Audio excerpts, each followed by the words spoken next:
ආයිබෝවන් යාළුවනේ welcome back ටු kalyanijayalath kingdom channel මං හිතනවා ඔයාලා හැමදේනම හොඳින් ඇති කියලා. ඉතින් මේ වීඩියෝ එක තුලින් අද මං ඔයාලට කියලා දෙන්න යන්නේ මේ වගේ ලස්සන ගවුමක් මහ ගන්නකොට අපි කොහොමද මිමි සකසගන්නේ කියලාත් ඒ වගේම පතුරුම කොහොමද අපි හදාගන්නේ කියලාත්. ඉතින් මේ ගවුම සඳහා ඇත්තරම පතුරුමක් අත්‍යවශ්‍ය නැහැ. ඉතින් මෙතනදී මම පතුරුමක් මගින් ඔයාලට කියලා දෙන්න යන්නේ රෙද්දෙන් අපි මේ විදිහට ගවුමක් මහනකොට ලොකු ප්‍රමාණයක රෙද්දක් පපලා ඔයාලට ඒක තේරුම් ගන්න අමාරු නිසා තමයි. ඉතින් ඔයාලට පතුරුමක් නැති වුණත් මේ වගේ ලස්සන ගවුමක් පහසුවෙන්ම හදාගන්න පුළුවන්. ඉතින් රැඳිලා ඉන්න වීඩියෝ එක අවසන් වනතුරු ඔයාලට පුළුවන් ලොකු දැනුමක් මේ වීඩියෝ එක තුලින් ලබා ගන්න. තවමත් ඔයාලා මගේ channel එක subscribe කරලා නැත්නම් විතරක් subscribe කරන්න අමතක කරන්න එපා. ඒ වගේම ළඟම තියෙන bell button එක click කරුවොත් ඔයාලට පුළුවන් මම වීඩියෝ එකක් දාපු සැනින් බලා ගන්න. So if you didn't subscribe to my channel yet, please don't forget to subscribe. So you will be able to see my all the videos soon as I post. In this video, I would like to share with you how to calculate measurements and how to make a block for this dress.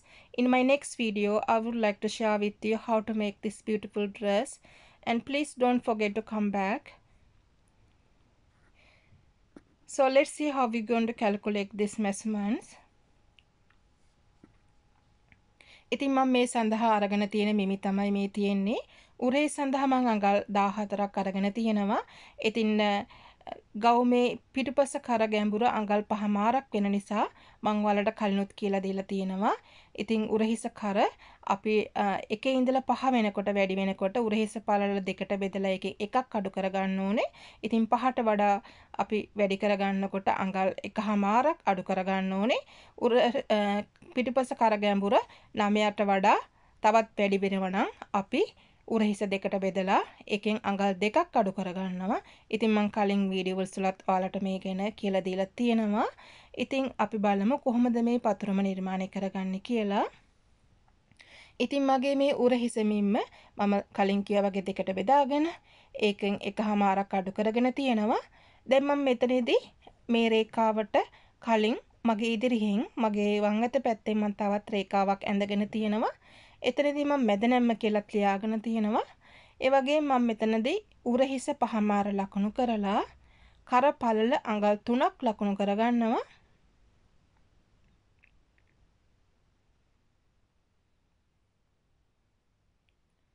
ඊට පස්සේ මේ 5මාර ගත්ත තැනින් පහළට අඟල් 6මාරක් මම ලකුණු කරගන්නවා.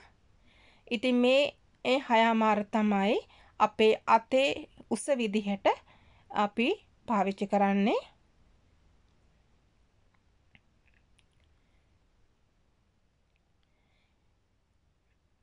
ඉතින් පුංචි දරුවෙකුට නම් මේ වගේ ප්‍රමාණයක් ගන්න එපා.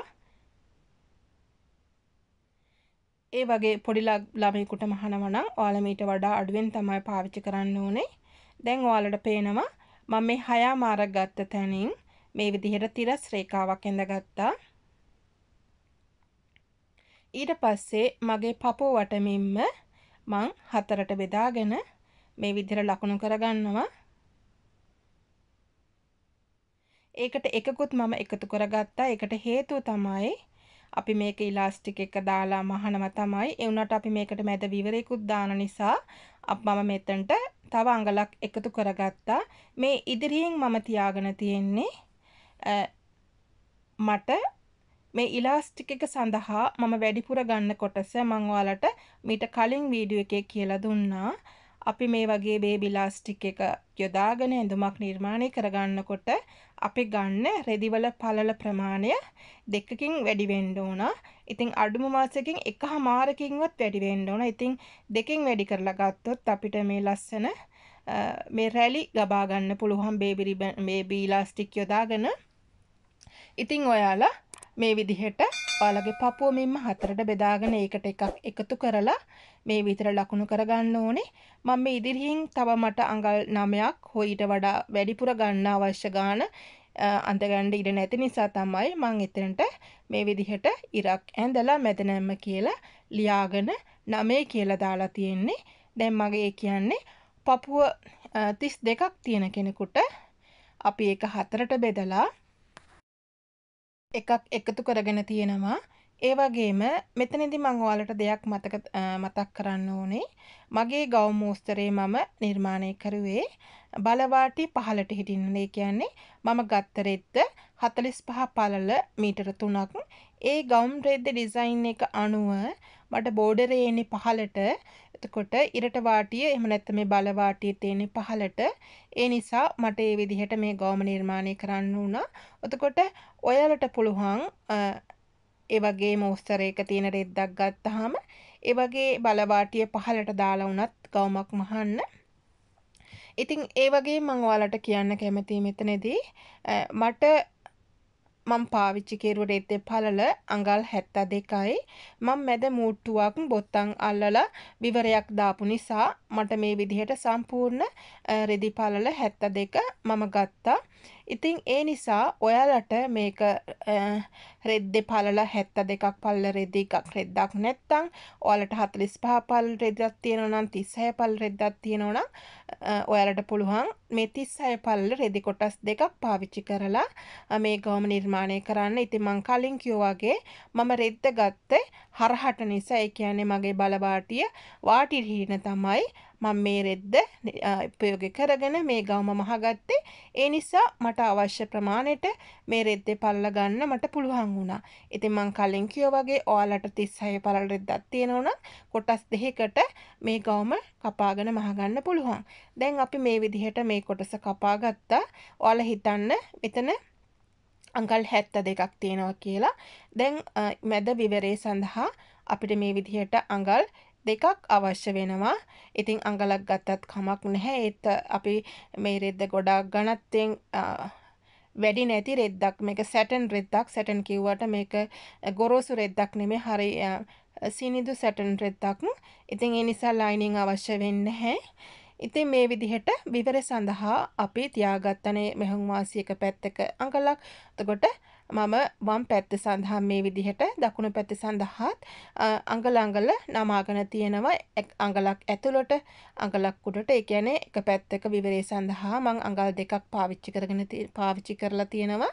ඉතින් මේ විදිහට ඔයාලා විවරේ මැදට හිටින්න, විශේෂයෙන් වම් පැත්ත කොටස යටින් හිටින්න, දකුණු පැත්ත කොටස උඩින් හිටින්න තියලා මහ ගන්න ඕනේ. ඉතින් මේ වගේ සම්පූර්ණ රෙද්දක් ගත්තා කියන්නකෝ.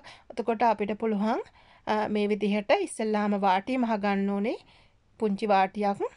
ඉතින් මම පාටිය මහගෙන ඊට පස්සේ මම මේකට පයිපින් එකක් අල්ලා ගන්නවා. මගේ ගවුම මහනකොට මම ඒ පිළිබඳව ඔයාලට විස්තරාත්මකව කියලා දෙන්නම්. දැන් අපි බලමු මේ ගවුමට අල්ලගන්න අත් කොටස කොහොමද අපි නිර්මාණය කරන්න කියලා. ඉතින් ඔයාලට මතකයිනේ අපි උරහිස පළල 5මාරනේ ගත්තේ. අපි දෙකට බෙදලා ඒකෙන් එකමාරක් අඩු කරගෙන. ඉතින් අපිට දැන් කර පළල විදිහට අපි ගත්ත මේ අඟල් 3 ඇරුණාම අපිට තව අඟල් 2මාරක් ඉතුරු වෙලා තියෙනවානේ. ඉතින් ඔයාලට පුළුවන් මේ අඟල් 2මාරම උනත් පාවිච්චි කරන්න. ඒ කියන්නේ මේකට මෙහෙම වාසි යොදාගෙන ඊට පස්සේ මේ වගේ රෙදි කොටස් දෙකක් අපි පාවිච්චි කරගෙන මහත පටියක්, ඒ කියන්නේ අතක් මොකුත් පාවිච්චි කරන්න නැතුව මේ ස්ට්‍රිප් එකක් වගේ වුණත් මේ අත පාවිච්චි කරන්න පුළුවන්.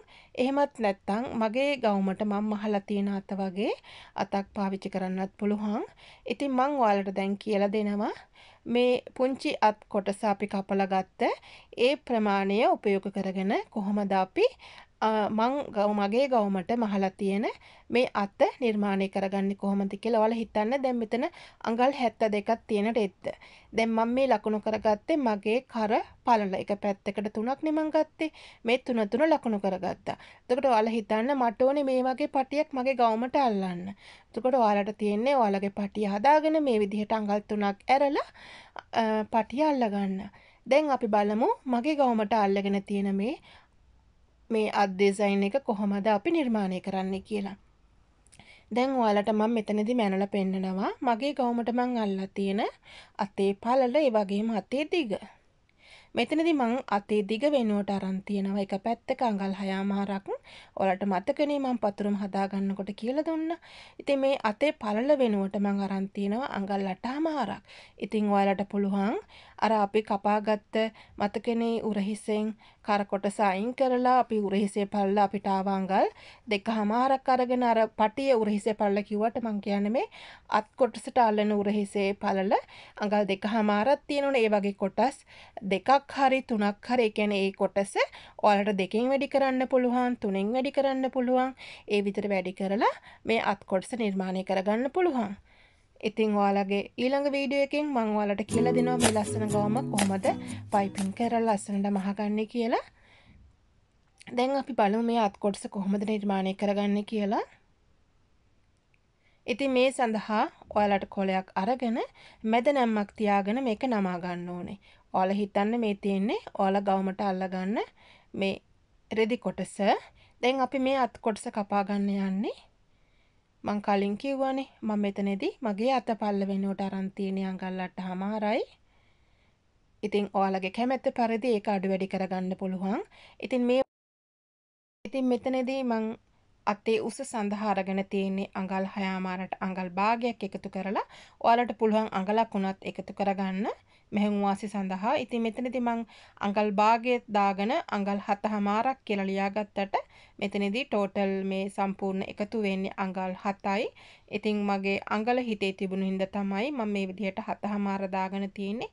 ඉතින් ඔයාලට පුළුවන් අඟල් භාගයක් එකතු කරගෙන අඟල් 7ක් උනත් ගන්න. ඉතින් මතක තියාගන්න අපි මේ ගත්ත මේ අඟල් 2මාරේ කොටස් දෙකක් හෝ තුනක් හෝ ඊට වඩා ඕනම ප්‍රමාණයක් ඔයාලගේ කැමැත්ත අනුව පාවිච්චි කරන්න පුළුවන්, යොදා ගන්න පුළුවන්. ඉතින් මෙතනදී මම යොදාගෙන තියෙනවා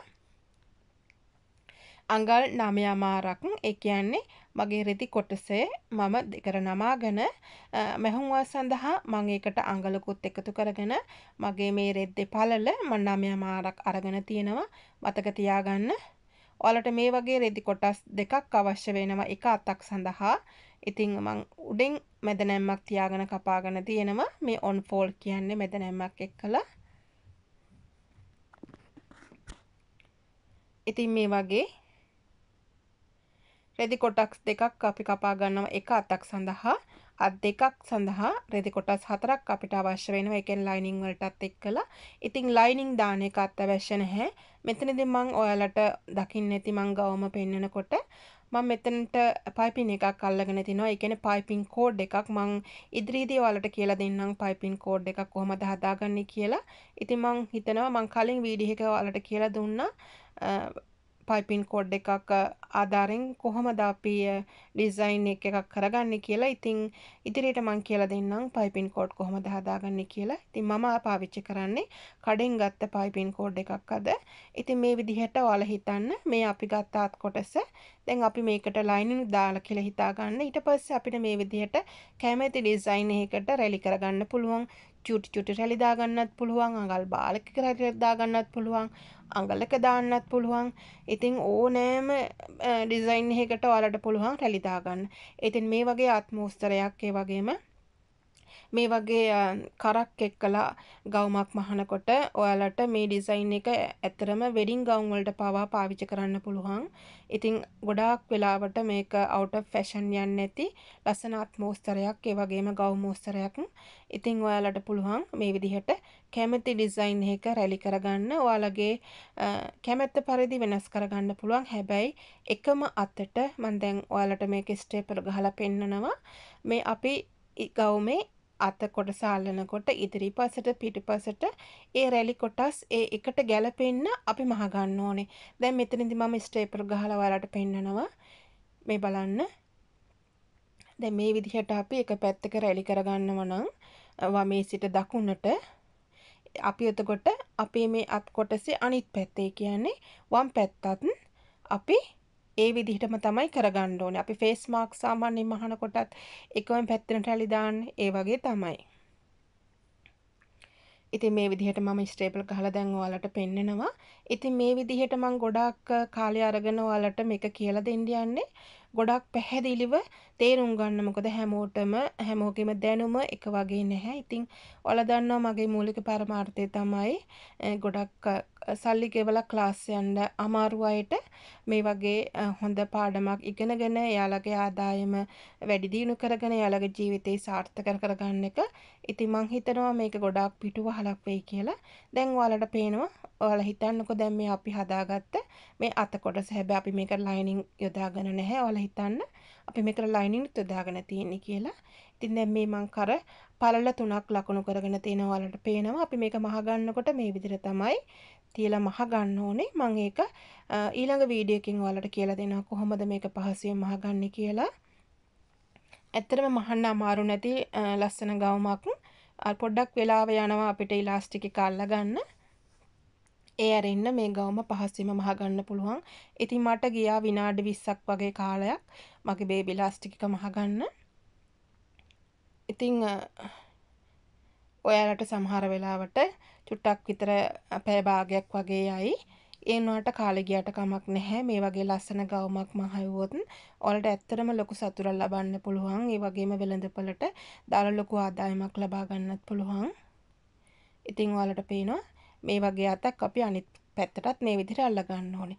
දැන් ඊළඟ වීඩියෝ එකෙන් මම ඔයාලට කියලා දෙනවා මේ රෙද්ද කොහොමද එකින් එක හැම කොටසක්ම මහගන්න විදිහ. ඉතින් අමතක කරන්න එපා. දෙවෙනි වීඩියෝ එක බලන්න. මම ඔයාලට අද රැයට නැත්නම් හෙට උදේ වෙනකොට මේකේ දෙවෙනි කොටසත් අනිවාර්යෙන් බලන්න සලස්වනවා. ඉතින් රැඳිලා ඉන්න මගේ වීඩියෝ එකත් එක්ක channel එකත් එක්ක. ඉතින් ඔයාලා හැමදෙනාටම ගොඩක් ස්තුතියි. මම හිතනවා යම් දෙයක් මේ වීඩියෝ එක තුලින් ඉගෙන ගන්න ඇති කියලා. අමතක කරන්න එපා. වෙනද වගේම like දාන්න, share කරන්න, comments දාන්න. ඔයාලගේ වටිනා comments මාව තව තවත් වීඩියෝස් දාන්න දිරිගන්නනවා. ඉතින් ඔයාලා හැමදෙනාටම සුබ දවසක්. අයබෝවන්. Thank you so much for watching my video. See you with next video. Take care. Bye bye.